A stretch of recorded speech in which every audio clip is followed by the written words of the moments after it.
Hello, friends, and welcome back to r/ProRevenge. Two cool stories await us in today's episode. Hope you like it. But before we begin, don't forget to subscribe to our channel if you're new here and turn on notifications so you don't miss a new video every single day. Here we go. $800 worth of beef. So once upon a time, I was a closer for a meat department in a grocery store. Now, the closer is always the last one to leave and is alone in the department for the last couple hours. One night, a store manager, we'll call him M, came up to me around 8:30 and informed me that the shelves were out of ground beef. He was kind of new, so I explained that being out of grind this late was normal because we'd have to throw away whatever was left the next morning. He immediately became belligerent and told me it was unacceptable and that the shelves should be fully stocked at all times. I tried to remain civil and explain again that if I ground anything now, it would not sell by the morning and it would all be thrown out. M said he didn't care and told me to go back and grind more. This really pissed me off because doing a standard 60-pound grind would set me 45 minutes behind, plus I would have to disassemble and clean the grinder again.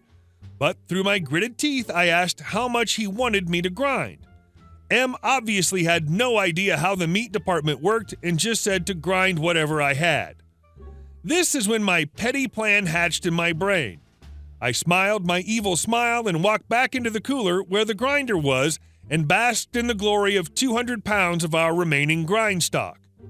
Grinding it all would set me back roughly an hour and a half, but it was worth it. It was almost 11 when I put out all of the grind and quickly finished closing up the department and went home. Sure enough, at 5 in the morning, I got a series of texts from the group chat my boss, A, set up. A was raging at the fact that we had to shrink, throw away product, and forfeit profit over $800, and we wouldn't have any more ground beef to sell until the shipment came in at noon. I texted A directly and told him that M forced me to grind whatever I had left at 8:30. I came into work at 2 o'clock that day, and A was still fuming. Once he saw me, he told me to come with him, and we went into the store leader, head honcho's office. A told me to explain what happened, so I did. The store leader called in M, who immediately denied that the conversation ever happened. Lucky for me, he had not yet learned where the store cameras are.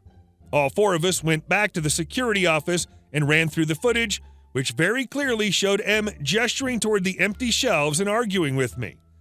The next 15 minutes were filled with M being yelled at by both A and the store leader. I simply stood behind them and grinned at M, who could do nothing but glare back at me. And our last story. Stingy, narcissistic boss negs and skimps on employees, so I damage his ego with some a-hole tax. Let's call my a-hole boss Eugene, since his stinginess reminds me of Eugene Krabs from SpongeBob SquarePants, except Krabs is nowhere near malicious. In order to display the full satisfaction of this revenge, I'll have to describe a few, but not limited, things Eugene did that entitles him to being a complete jackwagon. For the context, Eugene owns a small company that provides artistic services of some sort and never hired full-timers, which I later learned was due to his stinginess. Initially, when I saw the open part-time position, I thought it was ideal for me as I had external commitments and needed some sort of income. The job offered about $550 per month. I don't live in the U.S., this is a rough conversion, but only required me to clock in about 90 hours a month. It wasn't a very good offer, but good enough for me as I considered myself to be inexperienced in the field. Note that Eugene had seen my portfolio and knew my ability level before hiring me. The first couple of months were fine. I worked the hours I was supposed to and got paid accordingly, occasionally extending my shift on my own time due to the nature of the work, but I didn't mind. I guess Eugene saw this as an advantage he could exploit later on during my employment. It's also important to note that Eugene would often ask about my well-being. How did I spend my weekends, etc.? At this point in time, it all seemed like courtesy talk, so I didn't pay much attention to it. He would ask about my previous employment and my reason for leaving, which I answered honestly that the work system was unsuitable for me. This will be important later. Eugene gradually began to grow more impatient towards me, often blaming me for not being able to match up to his ability. Remember when I was inexperienced, thus the pay rate? Eugene had over a decade of experience in this expertise, and he expected me to be at his level when I was only 3 months in. The stress was intense, and I began working longer hours just to keep up and produce work at the best quality I could. I was under the belief that if I worked hard enough, my effort will speak. Even though this was only a part-time position, I overcommitted my time there and took pride in my work. My external commitments were barely scraping by. I was exhausted, but thought I was doing a good job until Eugene spoke to me one day. Eugene pulled me into his office and lectured me on my work etiquette, saying that I wasn't putting enough effort and he was considering letting me go. At this point, I was beyond confused. Did he really not see the effort I put in? Was I delusional in thinking that I was actually doing well and my work had been improving? I tried speaking up, but he quickly diverted the topic, telling me he knew the reason why my previous employer hated me. It was because I was lazy and uncommitted. To say I was in disbelief was an understatement. Not only did I believe I did my best with every task handed to me, Eugene had registered my flaws during casual conversations and twisted my words to his advantage. I had no idea how to react and simply asked him what he expected of me. He instantly replied that he would like me to double my hours working for him at the same monthly pay rate. His reasons? It's my fault that I'm not experienced enough to produce quality work, thus it should be my own responsibility and time to make up for it. My external commitments didn't matter, he said, as this job was my only source of income and should be kept as priority. It finally dawned on me that Eugene was a narcissistic sociopath who only held conversations so that he could learn a person's weakness for his manipulation. Now, if you read my title, you'll see that Eugene was not only a narcissist, but also stingy AF. Eugene's obsessed with maximizing his profits. Any business owner would love that. I agree. But Eugene is down to every cent in immoral and even possibly illegal ways.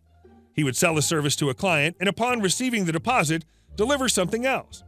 He was smart enough to keep his contracts vague for both clients and employees so that nobody could take legal action against him. More often than not, his clients would be left to wit's end as it'd be too late and expensive to engage another vendor by the time they realized they'd been scammed. Eugene would then demand another set of payment to deliver what he had originally promised, overcharging the client an average of 100% to 200% more than what was agreed. Eventually realizing that they'd been played, most people would be too exhausted to pursue further action and prayed for the project to be over so they didn't have to deal with his antics anymore. This inaction probably fed Eugene's ego that he could get away playing dirty every time. There are many more things I'd like to rant about Eugene, but this is ProRevenge, not recruiting hell, so most of you would like to get to the good stuff soon. So in my country, employers are required to pay a certain amount of tax for every local employee they hire. While it's not exactly tax, it is obligated by law, and negligence will result in a hefty fine and possibly jail time.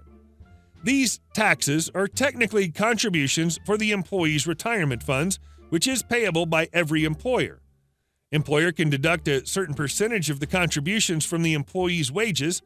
This law has its own complications since there are certain groups of people exempted from it, such as students or interns. Now, Eugene is the classic example of a narcissist who thinks that he's smarter than everyone else. He felt that he was smart enough to evade the law by drafting a contract with vague details to protect himself, and was deluded enough to believe that everyone would believe him as long as he sounded convincing. In other words, he thought of people as sacks of potatoes with no opinion of their own.